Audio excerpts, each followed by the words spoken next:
Maybe he's been up all night counting his $71 million. You're the general counsel of Verizon, is that right? Of our consumer group, Senator. Who is your CEO? Dan Schulman is the CEO Would you of get Verizon. close to the mic, please?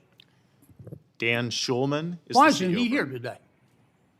Senator, I understood that you wanted a legal department representative here. No, we invited him. Why didn't he come?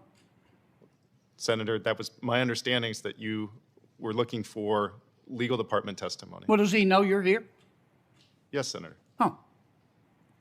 Is he too tired? I mean, is he too busy to come? Absolutely not. Mr. Schulman is very focused on finding the right solutions for Yeah, the committee. I and can tell. We've been talking about. Does he not respect the United States Senate? He absolutely respects the United States Senate. Maybe he's tired. Could he be tired? I looked up his salary last year. He made $71 million. Maybe he's been up all night counting his money and he's tired. Could that be it? No, Senator. Mr. Schulman has only recently been appointed the CEO of Verizon. Were you general counsel when Verizon had to pay $93.5 million because it cheated the taxpayers of this country by overcharging on invoices to the GSA? Senator, can you say a little bit more? I'm not. You don't remember that? I'm not familiar. I'm sure Oh, you're okay. familiar with what you're talking about. Were you CEO when the FCC fined Verizon $46.9 billion because you shared location data of your customers with third parties?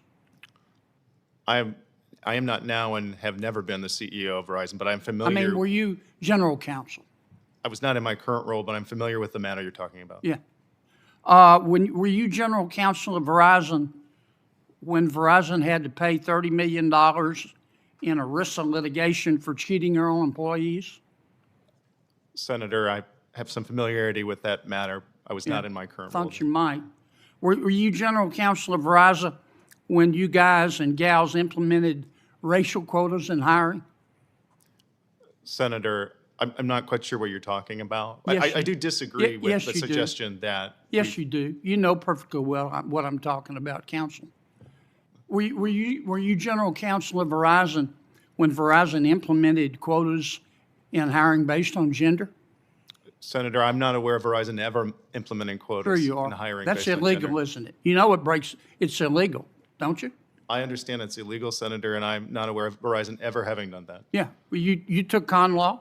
I did, Senator. Okay. Were you in the Frisbee or in the quad playing Frisbee during the part about you can't discriminate against people on the basis of race and gender? Senator, I'm well aware you cannot discriminate on the basis of race or Okay. gender. Were you To my general- knowledge, Verizon has never Were you done general counsel when you required all your employees to go to classes to teach them about critical race theory, including, quote, systemic racism, white fragility, and intersectionality? that. Senator, that has never happened. Yes, I did. You're under oath, counsel. Welcome back to Capital Reactions, where we break down the biggest Senate confrontations, corporate accountability moments, and the political battles shaping the country. If you're new here, subscribe, hit the bell, and like this video because this hearing turned into a direct clash between government oversight and corporate power. This exchange wasn't really about one executive missing a hearing. It was about accountability.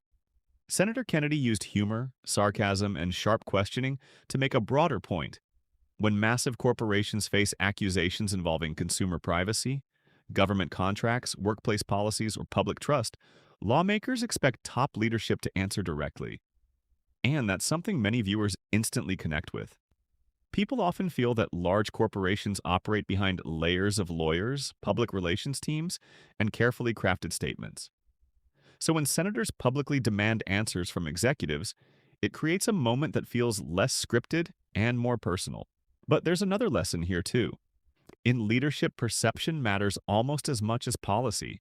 When a CEO skips a hearing during a controversy, critics immediately frame it as avoidance. Even if there are legitimate reasons, the optics can create the impression that leadership is disconnected from public concerns. That's why public accountability matters in every industry.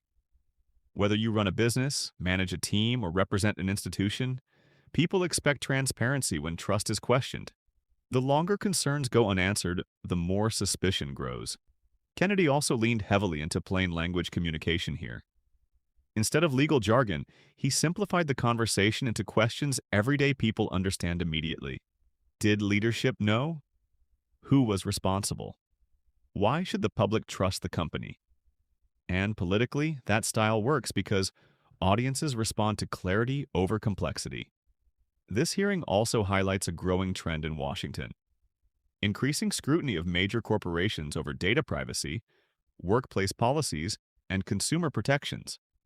Regardless of political affiliation, Americans are paying closer attention to how powerful companies operate behind the scenes. The practical takeaway is simple: if trust is damaged, technical explanations alone usually won't fix it. People want direct answers, visible leadership, and accountability that feels genuine. And that's exactly why moments like this gain so much traction online. If you enjoy Capital Reactions coverage that breaks down the strategy, lessons, and political impact behind these hearings, subscribe, turn on notifications, and stay tuned for more major Senate moments.